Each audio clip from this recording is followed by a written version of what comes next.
Threadpreneur, umur 23 tahun mendapatkan 1 miliar pertama. Tentunya buat sebagian orang, wow, saya pingin mendapatkan 1 miliar. Baik itu melalui dunia olahraga, dunia trading, atau karir yang lainnya. Tetapi ingat, tidak ada uang yang instan tanpa berusaha yang keras.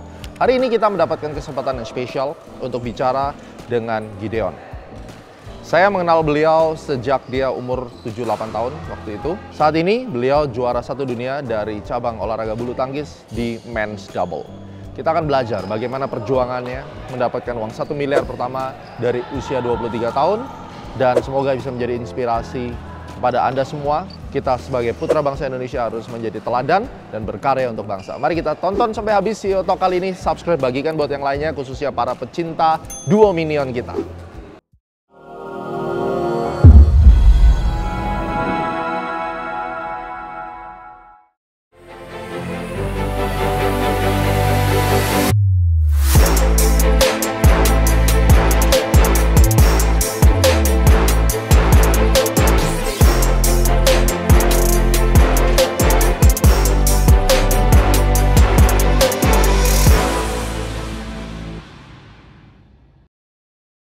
Gideon, thank you for coming to CEO Talk. Ya, wow, ini adalah sosok pahlawan negara dari bidang olahraga bulu tangkis.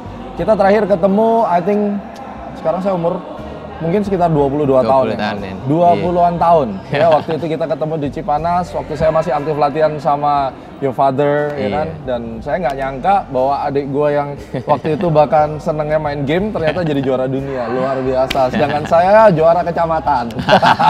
Nah, hari ini di Gideon Badminton Academy, ya kan? Ini lapangan yang kamu buat dan akhirnya sekarang bisa melatih bibit-bibit next generation dan desainnya udah kayak pelatnas PBSI, ya kan? Saya mau ngobrol Anda sebagai CEO daripada GBA tentunya sekarang. Ini semua tidak datang dari langit. Setiap semen yang ada di gedung ini, setiap inch daripada karpet ini dibuat dari hasil jeripayamu sebagai seorang atlet. Dari tahun berapa mulai masuk di pelatnas? Masuk pelatnas 2010. 2010, berarti 12 tahun perjuangannya. Tetesan air keringat satu demi satu yang akhirnya dikumpulin menjadi gedung yang super mewah ini. Gimana perjalanannya sebagai seorang atlet? Apakah dulu punya impian, lalu kemudian kok bisa yakin? Ataukah memang sudah ada keyakinan gue pasti juara dunia? Yang dulu sih punya impian pasti lah, cuman kan yakin enggak juga lah. Cuman soalnya dulu pas kecil juga jarang banget juara, pas Taruna terakhir baru ada kelihatan gitu. Pemula remaja nggak juara? Wah, kalah terus. Sampai udah mau down, mau sekolah nggak ya? Sekolah aja lah, maksudnya fokus sekolah. Iya. Tapi Taruna baru mulai? Iya, pas udah mepet-mepet mau seleksi nasional baru. Kenapa itu bisa juara? Apa karena memang waktu itu nggak ada saingannya atau you yang hebat? Nggak mungkin tiba-tiba jadi terpacu untuk rajin, kan dulu kan sukanya main game. Main game, oke. Dulu malah kakak yang bulu tangkis lebih serius ya? Iya, saya kan agak males ya main game. Benar.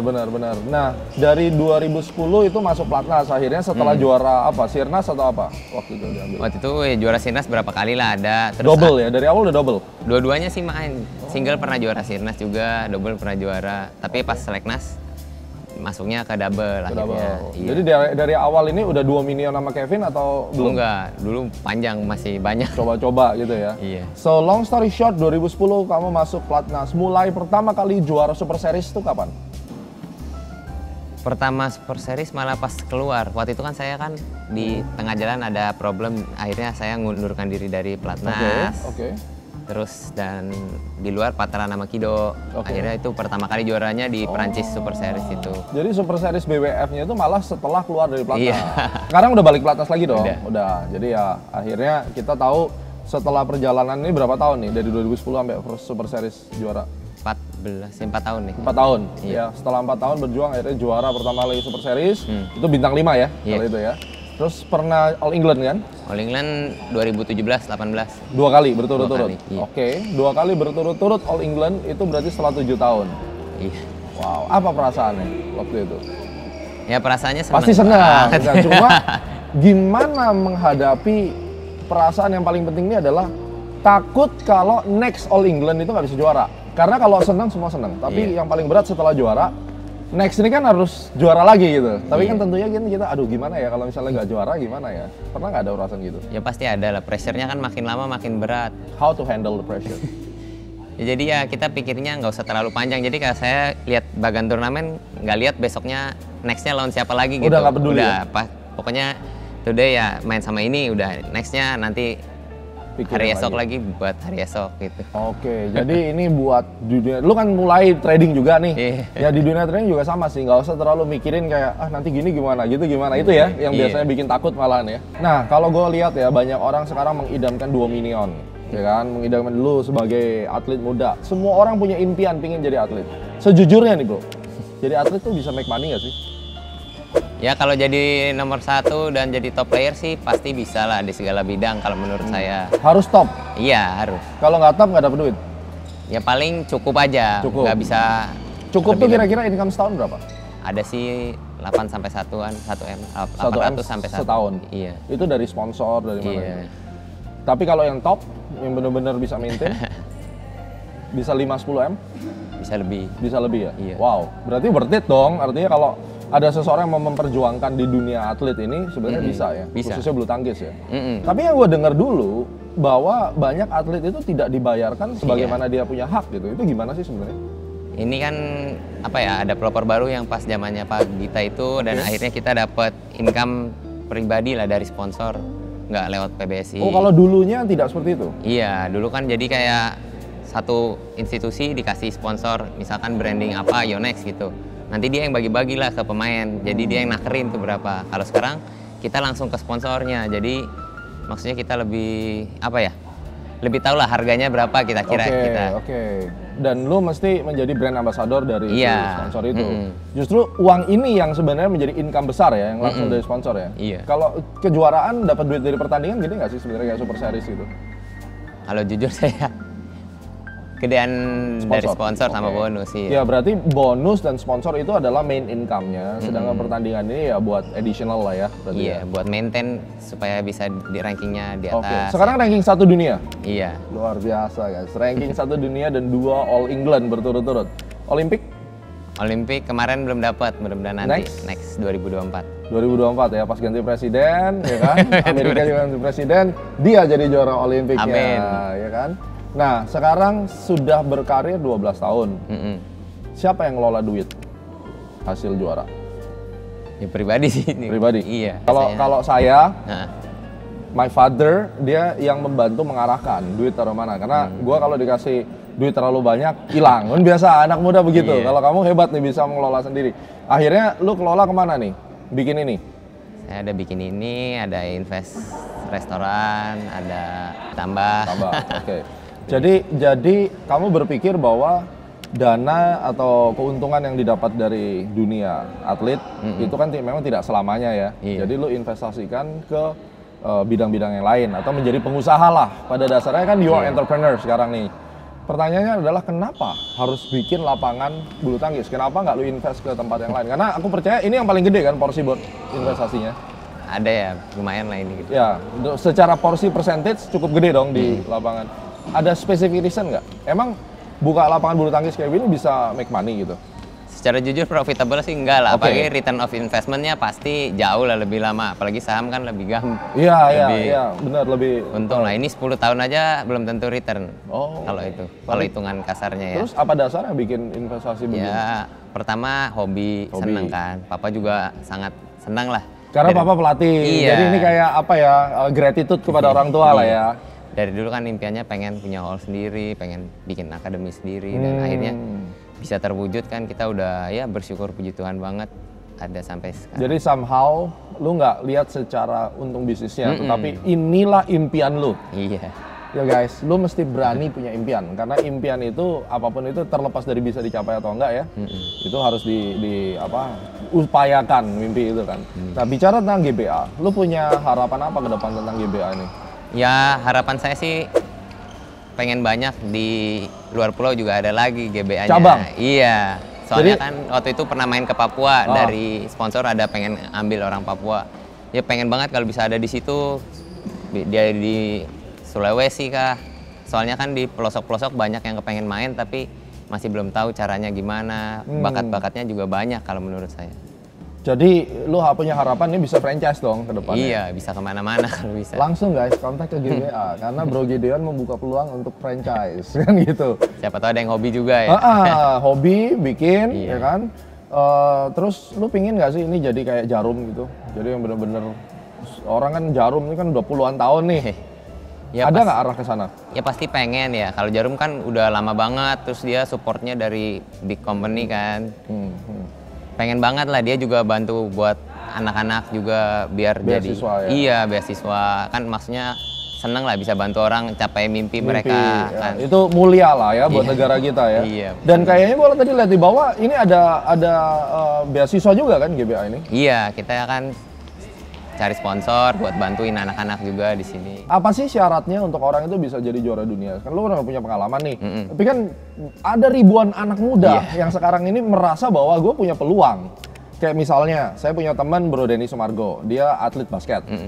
Gue ada teman juga yang anaknya jago basket, tapi gue selalu ngomong sama dia, ya komentar dia adalah bagus sih gitu. Tapi kalau misalnya untuk ngelawan sama NBA atau Philippines itu kan terlalu jauh karena mereka badan posturnya aja udah kalah. Kalau bulu tangkisnya gimana? Apakah setiap orang memiliki kesempatan yang sama untuk menjadi juara dunia kalau di bulu tangkis sendiri? Ya bagusnya di olahraga bulu tangkis nih kan semuanya hampir sama ya. Kayak saya nggak terlalu tinggi pun masih bisa ranking 1 Ada harapan ya? Iya, kalau di kayak basketball kayak kita agak pendek udah nggak mungkin bisa lah, berat lah. Oke. Jadi ya semua orang punya chance yang mirip-mirip lah kalau ini. Apa yang membuat dia berbeda? Karena dari ribuan orang pastinya mengerucut piramid ke atas nih, nggak semuanya bisa jadi juara. Yang membuat orang ini dari awal udah kelihatan, wah ini bibit juara nih gitu misalnya. Menurut lo apa? Ya pasti pertama bakat juga ada. Kelihatan ya dari awal? Iya, terus orangnya rajin nggak? Kalau bakat tapi males banyak juga yang nggak jadi. Oke. Iya. Lebih penting bakat atau rajin sih? Kalau harus dua-duanya sama penting, tapi kalau emang cuman bisa dapat satu, kalau saya mending rajin. Mending rajin. Jadi kunci ya, rajin itu nggak cuma di bulu tangkis. Nggak mungkin kan orang, misalnya nih, belajar sama Gideon, lalu dia males, nggak mau latihan. Nggak mungkin kan juara. Susah kamu. Di trading juga demikian. Jadi walaupun datang ke Astronaci sama gue nih, gue arahin, tapi dia sendiri tidak mau mengeksplor, tidak mau latihan. Itu juga akan sia-sia sebenarnya. Gitu kan, nggak ada gunanya gitu. Nah terus kita lihat bahwa banyak orang bermimpi menjadi atlet. Apa yang sebaiknya tahap awal mereka lakukan? Apakah mereka harus mengorbankan sekolah? Karena itu pilihan yang dulu ditawarkan ke saya dan pasti ke lu juga kan? Iya. Ya sebenarnya bisa sambil sekolah. Cuman kan kita kalau udah capek banget nih kayak lihat anak-anak latihan gini, abisnya suruh belajar lagi, misalnya 3-4 jam, kemungkinan besar kan nggak masuk ke otak. Iya. Jadi ya mungkin harus milih, tapi ada batasnya lah, kayak mungkin di 17-18. Kalau emang udah kira-kira berat nih, kalau saya dulu kayak gitu, nah itu baru kita putuskan. Iya, mau lanjut ke kuliah atau fokus di. Oh berarti decision point-nya di umur 17-18. Nah, tapi kan kayak Bro Gideon dulu udah bilang hampir udah di gerbang batas tuh. Iya. Kan repot juga nentuinnya gimana nih mau go atau enggak. Jadi harus juara dulu sebelum 17 dong berarti. Iya, jadi di tahun itu pernah juara Sirnas berapa kali kan buat ranking nasionalnya biar masuk seleknas kalau pas waktu itu. Jadi kalau di umur 17 sudah nggak pernah juara, itu ya sekolah aja lah gitu ya? Iya, soalnya kan ada batasnya. Kalau udah ke atas itu mungkin kayaknya berat lah. Seleknasnya kan nggak ada lagi di atas 18 itu. Taruna ya? Iya, taruna. Oke, berarti orang yang menuju ke 17 pasti korban SMA-nya dia dong? Iya, tapi kan SMA-nya kan ada paket C. Paket C. Gue juga ada paket C bro.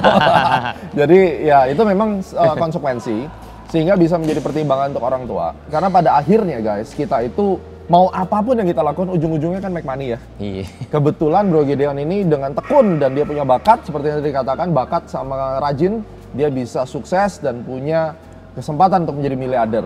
Anda adalah seorang miliarder di usia berapa? Pertama kali hasil semua perjuangan itu mencapai 1 miliar pertama di usia berapa?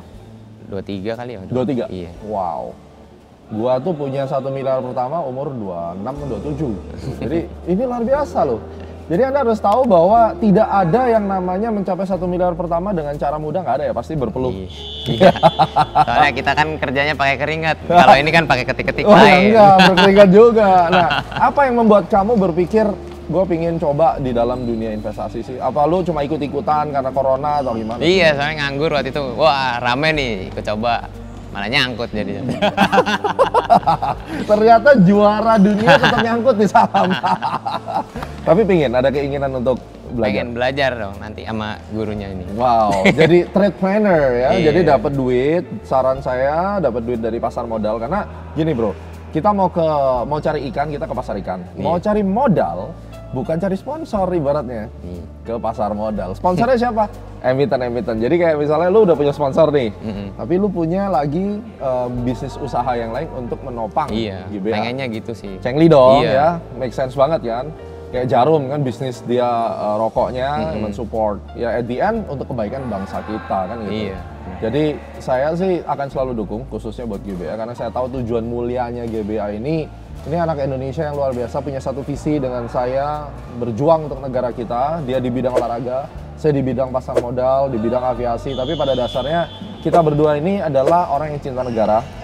Karena saya lihat setiap kali lu juara, lu meneteskan air mata ketika lagu Indonesia Raya dikumandangkan, ya kan? Anda punya kebanggaan untuk menjadi warga negara Indonesia. Pertanyaan gue adalah, lu kalau ditawarin menjadi warga negara Amerika, dikasih paspor Amerika, lu pindah nggak? Dibangunin nih kayak begini. Nah, iya loh. Kalau saya pergi pertandingan tuh rasanya kangen Indonesia. Kangen Indo? Iya.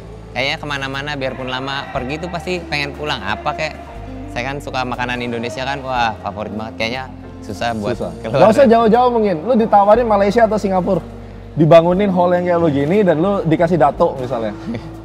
Tetap Indonesia. aja. Tepuk tangan. Tetap Indonesia karena kita memang cinta Indonesia, Iya. ya kan. Dan saya harap buat pemerintah yang mendengar ini ya dari Kemenpora dan juga buat teman-teman semuanya yang memiliki suara, marilah dukung atlet-atlet yang berprestasi seperti Bro Gideon ini agar mereka tetap stay di Indonesia karena ya untuk stay ya tentunya pemerintah harus mendukung lah ya. Kalau pemerintah tidak mendukung ya suatu olahraga di satu negara itu pasti nggak akan maju dong, ya kan? Dan supaya bisa lebih baik lagi Indonesia. Yang terakhir, bisnis atau dunia olahraga bulu tangkis menurut kamu 10 tahun ke depan gimana? Akan makin wow atau mungkin akan tergeser dengan olahraga yang lain?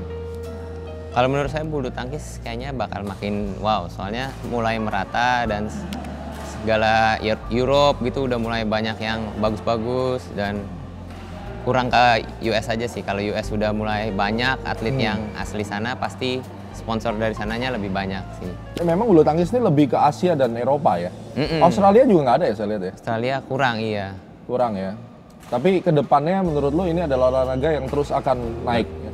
Iya, kalau dikelola dengan baik sih organisasi BWF-nya pasti, soalnya banyak banget sih dari Europe sekarang udah mulai muncul. Kayak dulu Perancis kan mana ada pemainnya. Sekarang mulai muncul? Sekarang kan dia udah punya national team, Jerman, segala ada national Mereka team. beli pemain nggak dari luar? Enggak, itu pemain beneran asli dari sana. Makanya kita butuhin juga atlet-atlet asli dari sananya. Kayak US mungkin kan dulu ada kayak Tony Wardbah, tapi kan bukan asli dari sana. Iya, jadinya kurang apanya gitu. Originality, Iya. authenticity-nya nggak ada. Iya. Sedangkan Indonesia kayaknya memang olahraga bulu tangkis ini yang satu-satunya yang bisa terus eksis di papan internasional ya. Oke, so kita akan tunggu next-nya. Saya akan bersama Bro Gideon ini untuk masuk di pasar modal. Saya akan terus mengawal supaya beliau bisa make money dan sukses sebagai trade planner. Amin. Thank you so much. Saya harapkan Thank you. juara dunia bisa dipertahankan. Siap. At Thank least you. top 3 ya, dan terus menginspirasi atlet-atlet Indonesia. Sukses selalu dan thank you, subscribe, juga follow Instagramnya Bro Gideon. Sampai ketemu di CEO Talk yang lainnya. Bye.